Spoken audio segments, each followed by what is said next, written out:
السلام عليكم بنات، ان شاء الله تكونوا كامل بالف صحه وعافيه وانتم تشوفوا في هذا الفيديو. مرحبا بكم مره واحده اخرى في قناتي. اليوم جبت لكم وصفه رائعه بزاف تاع خبز الدار، يجيكم خفيف قطن وهايل بالبزاف. رايحين تشوفوا هذه الوصفه معايا اليوم، وانا نتمنى نشوف من عندكم تعليقات رائعه، نشوف منكم تفاعل في القناه تاعي. كل ما تفاعلتوا كل ما تطلع القناه تاعنا وانا نتشجع به ندير لكم فيديوهات.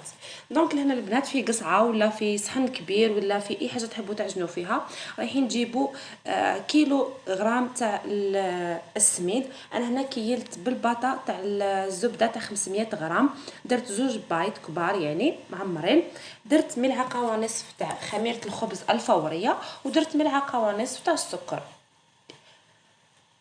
نخلط هاد المكونات مليح، من بعد راح نزيد عليهم الملح. تبعوني الطريقه هذه ان شاء الله تكون ناجحه 100%. حتى لو نوعيه السميد تاعكم يعني مش جيده كما راكم تعرفوا، النوعيه تاع السميد المليحه راهي مقطوعه، وكاين نساء بزاف يخافوا يقول لك السميد تاعي مش مليح ما نستخدموش. انا جبت لكم طريقه اللي تجيكم يجيكم خبز دار تاعكم خفيف بالبزاف. دونك لهنا البنات حطيت المكونات الاولين اللي هي الدقيق، حطيت عليه ملعقه ونص سكر، ملعقه ونص خميره الخبز الفوريه، حركتهم، بعد زدت الملح، ودركا راني نزيد في السنوج ولا الكمون الكحل، ونزيد عليهم شويه الجزلانيه. هذا الشيء اختياري، نتوما اذا تحبوا تحطوهم فقط على الوجه يعني بعد ما تدهنوا بالبيض تحبوا تحطوا سنوج وجزلانيه، ولا تحبوا حتى ديروهم لداخل. انا نحب نديرهم حتى لداخل يعطيني طعم مليح. راح نحركهم، من بعد راح نبدا نعجن الخبز تاعي بالماء، نبلو يعني ونعجن في نفس الوقت. الماء ما يكونش سخون بزاف وما يكونش بزاف بارد، كما راكم تعرفوا رانا في فصل الشتاء والحاله بارده. ماذا بكم شويه يكون شويه دافي مليح يعني باه تطلع لكم في ساعه الخميره تاعكم، يعني المفعول تاع الخميره يمد مفعوله كما نقولوا حنا في العجينه تاعنا. راح نعجن وراح ندير العجينه تاعي نوعا ما طريه، ما نشتيش الخبز تاعي يكون يابس. كل ما يكون يعني طري، كل ما راح الخميره دير المفعول تاعها وراح يتنفخ مليح الخبز تاعنا. يعني الخبز اللي درته لكم اليوم بالطريقه التقليديه، لكن ضفت له لمسه اللي تخليه يجي خفيف قطن مع الاخير. تبعوا الفيديو الاخير، وكما قلت لكم راني نستنى في التعليقات تاعكم ونستنى في التطبيقات تاعكم. ان شاء الله في صندوق الوصف راني رايحه نحط لكم رابط الانستغرام ورابط صفحتي باش تشاركونا تطبيقاتكم. لهنايا بعد ما لميتو حطيت في لو بلان دو طرافاي تاعي شويه تاع الفارينه باه نقدر نعجن. كما قلت لكم راح تجيكم شويه تلصق في اليدين، مي معليش اعجنوه مليح على قد ما قدرتوا. اعجنوه الخبز باش يعني يولي لكم طري، وهذيك الحبه كما نقولوا حنا تاع السميد ترطاب وتولي ملساء هيك، راح تتنفخ في ساعه مع الخميره.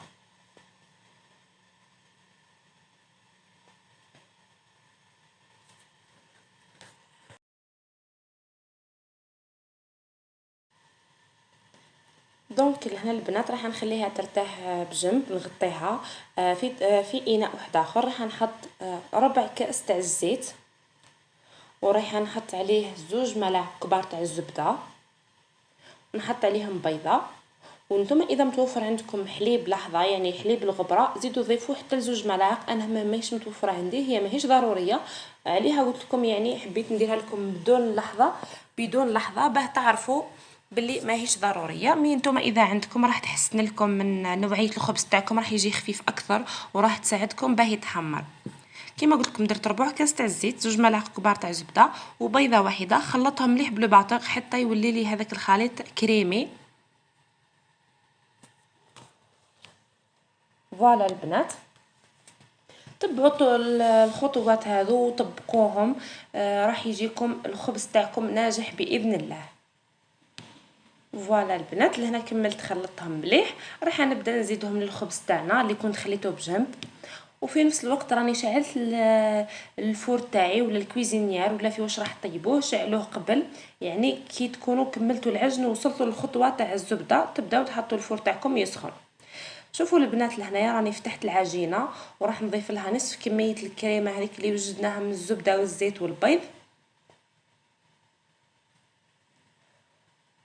يعني هنا راهي عصفورين بحجر واحد، راني ندخل في الزبده والزيت والبيض في الخبز وفي نفس الوقت راهو يتعجن. يعني هذه طريقه راح تخليه يتعجن وفي نفس الوقت تدخل فيه هذيك الزبده والزيت بطريقه مليحه. راح نكمل نضيف الكميه المتبقيه من الزبده، ونكمل نعجن الخبز تاعي مليح مليح. والخبز يعني البنات كل ما عطيتوه وقت في التخمار، يعني في الطلوعيه تاعو راح يجيكم مليح. يعني ماهوش تيكزاجيري وتخليوه ساعه ولا ساعه ونص، ما با ساعه غير ربع ساعه نصف ساعه. لهنا بعد ما خليته راح نحطو يطلع كما قلت لكم. لهنا انا حطيته يعني قريب على الفورنو باه يطلع لي مليح، لانه الكوزينه تاعي بارده. نتوما حطوه يطلع حوالي نص ساعه، وين ما شفتوه طلع رايحين تجيو تقسموه. انا لهنايا قسمته على اثنين كما راكم تشوفوا البنات. قبل ما تهزوه راح تجيكم عجينه طريه، ديروا يديكم في شويه زبده ولا يديكم في شويه زيت. وكنت دهنت من قبل البلاطو اللي راح نحط فيه. لهنا البنات راح نفتحه مليح وراح نعاود نخليه يتخمر قبل ما نديروا البيض. يعني بعد ما تخمر عاودت قسمته على اثنين ونحيت له دي غازيتو، يعني نحيت له لي غاز من الداخل كما كنتوا تشوفوا، وحطيته في البلاطو تاعي اللي كنت دهنته من قبل بالزيت. راح نخبزو. انا ما نشتيش ندير الخبز تاعي خشين بزاف وما نشتيش رقيق، يعني لازم يكون شويه طالع. دونك حليته على سمك تاع 2 سنتيمتر، فتحته ومن بعد نخليه يرتاح يعني يزيد يتخمر للمره الثانيه. صدقوني البنات ديما البلاطو الاخير تاع الخبز ولا القرصه الاخرى تاع الخبز تجيني احسن من الاولى، لانها تدي وقت اكثر في التخمار وتجي طالعه بزاف وخفيفه.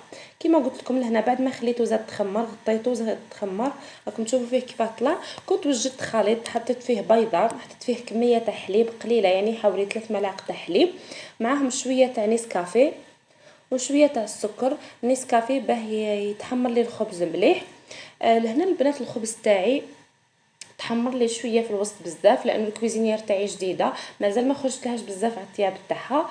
يعني ما زلت يعني ما عرفتش كيفاه نطيب بها. من تحت طابلي بيان، من الفوق تحمر غير شويه من الوسط، لكن ما فيهش يعني بروبليم نورمال. كما قلت لكم ندهن بالبيض مليح، ومن الفوق تزيين اختياري. كاين اللي يحبوا يزينوه بالسانوج وحده بالججلانيه ولا يخلطوهم. انا لهنا درت شوفان راح يمد واحد البنه بزاف هايله، وزدت معاه سانوج اسود ودرت معاه ججلانيه. كما قلت لكم حطيت الكويزينير تاعي طيب على درجه حراره، يعني تسخن عفوا على درجه حراره 180. حطيته كي وجدت بعد العجين تاعنا بعد ما عجنته حطيته يسخن. هذه الخطوه ضروريه باه يطلع لكم الخبز تاعكم مليح. راح نزيد شويه تاع الججلانيه ونحط الخبز تاعي يطيب، راح يجي خفيف بزاف. عسوه في الطيابه، ما ديروش كيفي انا تغفلوا عليه حتى تحمر لي. ان شاء الله تكون راح تعجبكم هذه الوصفه وتجربوها وتشاركوني بالتطبيقات تاعكم. كما قلت لكم راح نخلي لكم رابط الانستغرام ورابط الفيسبوك تاعي او مجموعتي على الفيسبوك في صندوق الوصف. هذا هو الخبز تاعنا في الاخير، جا خفيف وقطني ورائع بزاف مالغري نوعيه السميد غير جيده. درك نخليكم ونقول لكم سلام.